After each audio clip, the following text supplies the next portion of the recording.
In honor of Women's History Month, the story of a woman born during the Great Depression and in the middle of the Dust Bowl is presented herein. Initially presented to her friends and family on the afternoon of her 92nd birthday, the object of this deck continues to positively affect those around her well into the information age. Submitted for your approval, Nila Jean Bortz Smith Surgi. Coming with the spring equinox of 1930, a new Kansas sunflower pushes her way into the world and onto the Great Plains, enriching the family farm of August and Clara Bortz. She was born in Dodge City, the first in her family to be born in a hospital. But it wasn't as easy as all that. Both mother and baby had smallpox. Survival was not guaranteed. So there they remained until the health crisis was averted. So the birth certificate read, "Unnamed baby girl, Bortz." It was recorded and remained that way until an original birth certificate was needed for the marriage license of Lester Surgi and Nila Smith in the mid-1970s.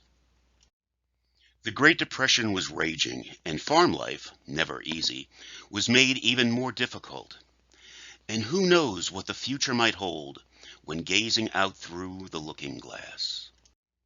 Deep, deep into the future. There would be 3 children raised on the Bortz farm: Nila, Betty, and Wayne. Sisters are almost always close, and this certainly was the case with Nila and Betty. Wayne, oh boy, was next. But farm living has a different dynamic. The siblings were interdependent. Oh, they never had rivalries, no one picking on one another. You believe me, don't you? All joking aside, family is important for successful farming, especially during the Depression. And where was this farm? Welcome to Plains, Kansas. It's a tiny town in Meade County in the southwestern corner of the state. The closest city of any size is Liberal. Plains' claim to fame is that it has the widest main street in the United States. Combines can actually make a U-turn on Main Street. Plains is part of America's breadbasket. But if the Great Depression wasn't enough to contend with, Plains, it was dead center in the Dust Bowl. And please do not think that this is a fairy tale story where the Bortz farm was spared the ravages of walls of dust tearing through the countryside. The clouds of dust came through, and often. Clara would drench bed sheets in water, then tack them to the walls on the side where the onslaught would hit. Afterwards, little mounds of sand would lay on the floor at the edge.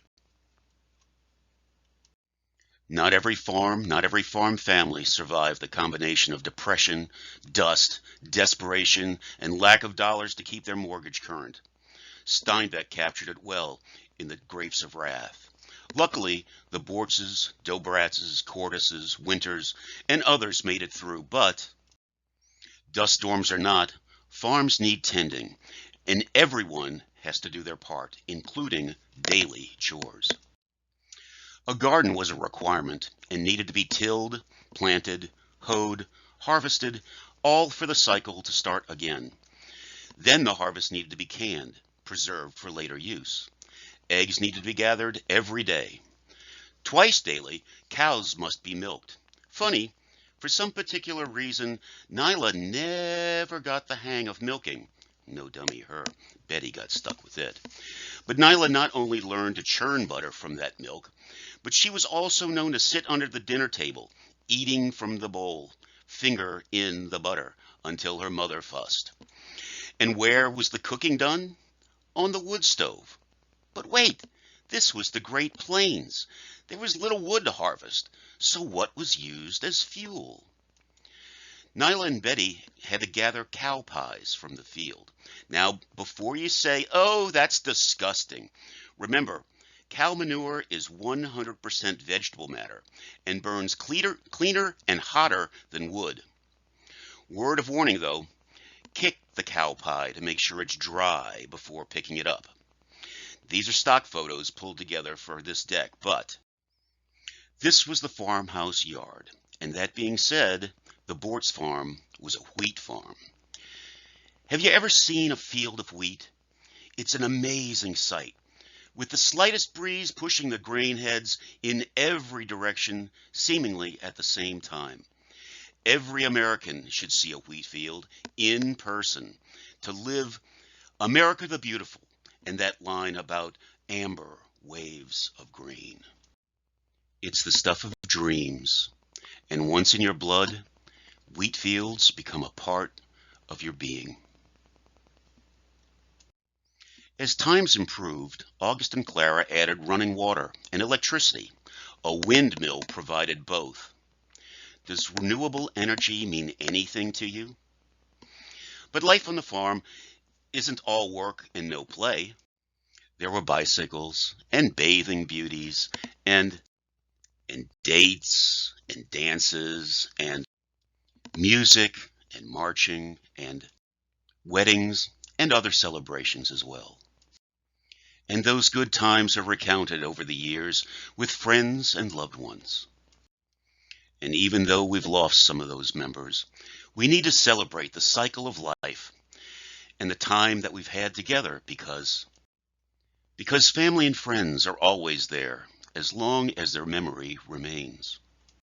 It's my belief that as long as there's a single person who can tell a story about them, that person still is alive. Nila was, without a doubt, a stunningly beautiful woman. She still is. Those who know her well will tell you that the beauty comes from within. But the beauty of this young woman wanted more. Education was the ticket. She started out in nursing school, but, much to the chagrin of her father, she changed direction to teaching. At one point, August told his two daughters he could no longer afford their tuition and they needed to come home. Nila refused. This determined young woman took jobs and other work around Kansas State Teachers College, now Emporia State, to keep up with her tuition.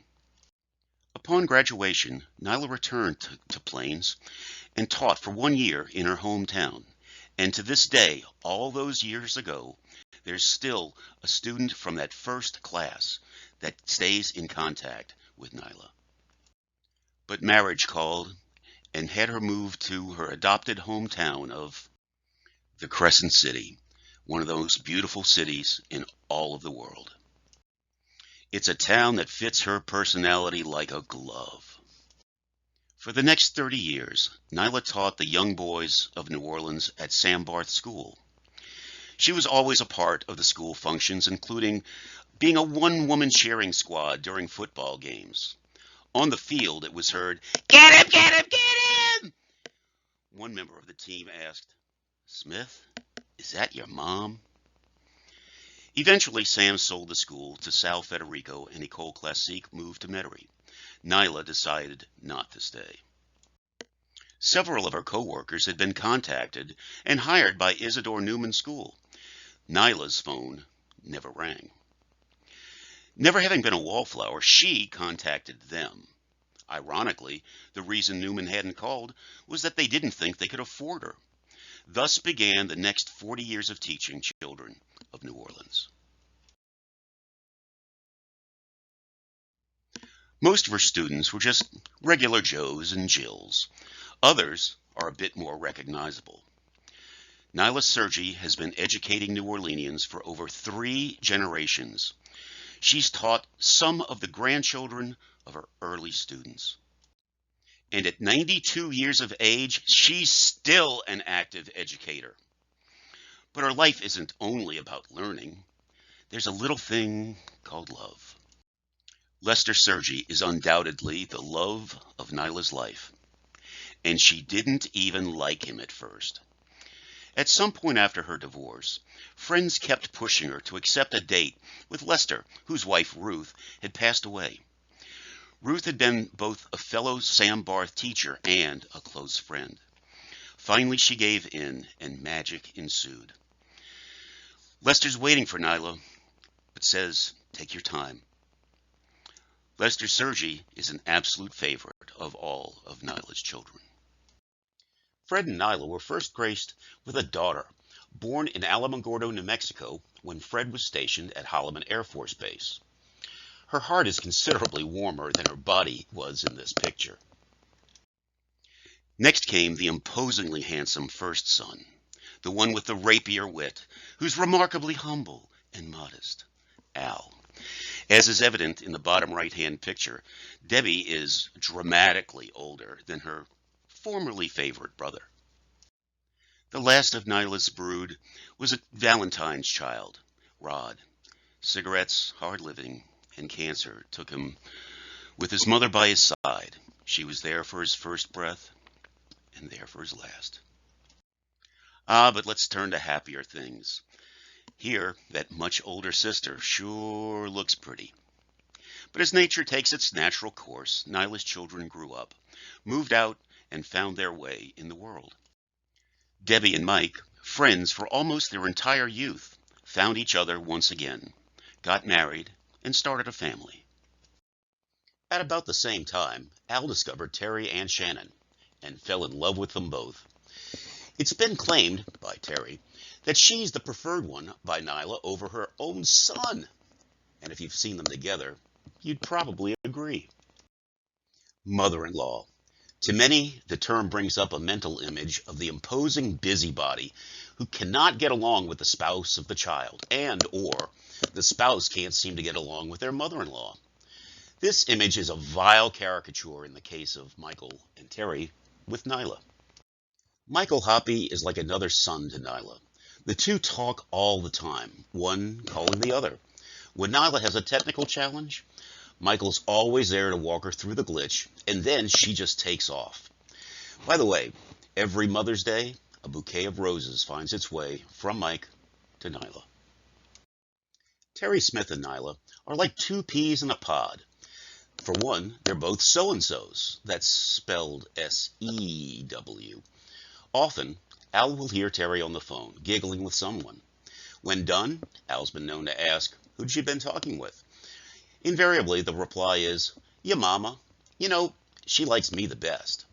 And who can argue, except, of course, the time when, like a slave master, Terry had Nila move rocks up a steep hill.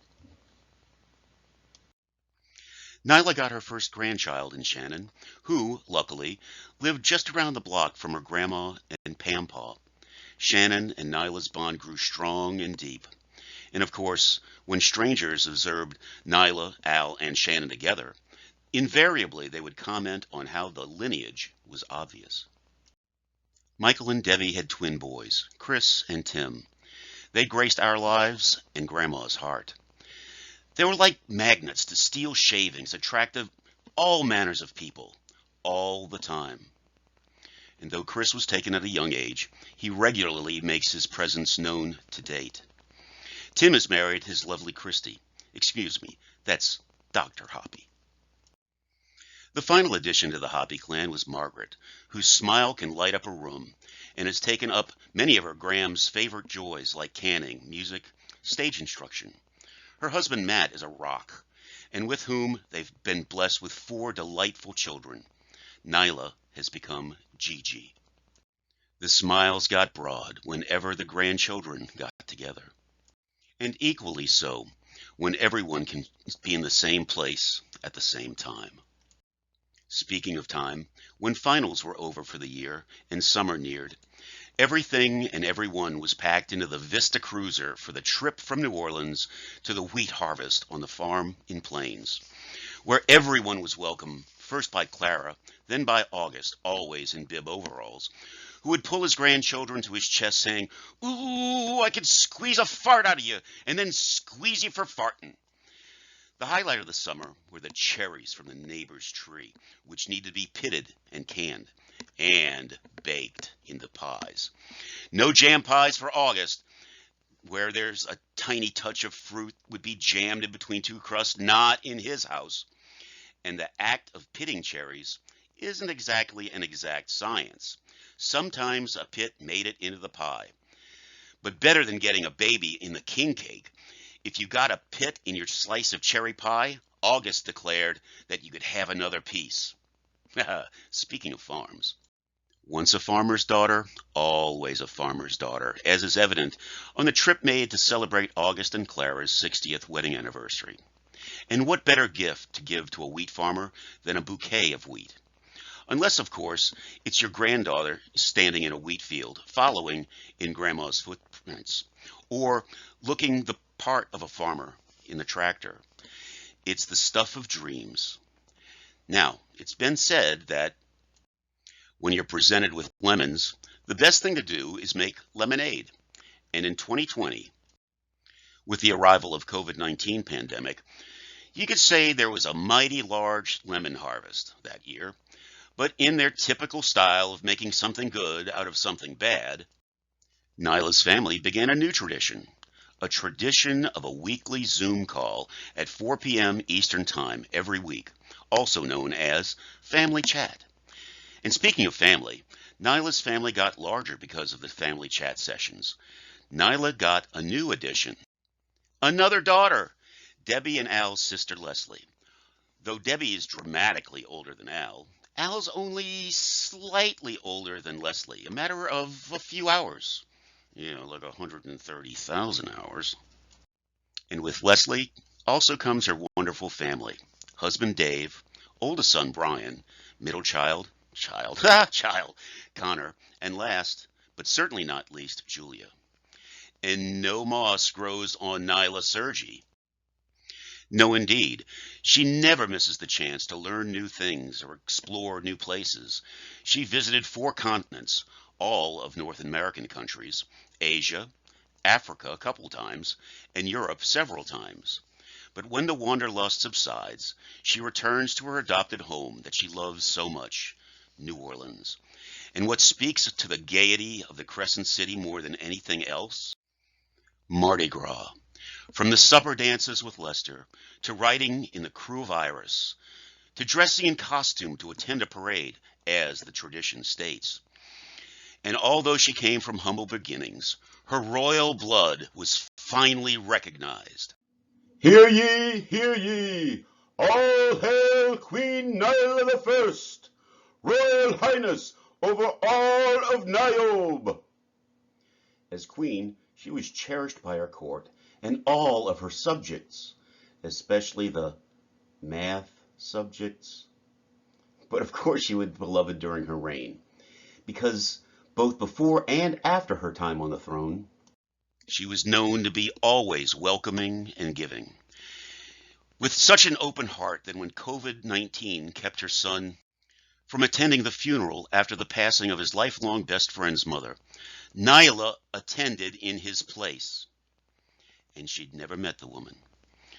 This is further evidence, as her attorney grandson Tim might say, that Nila Surgi is the kind of person that you can count on.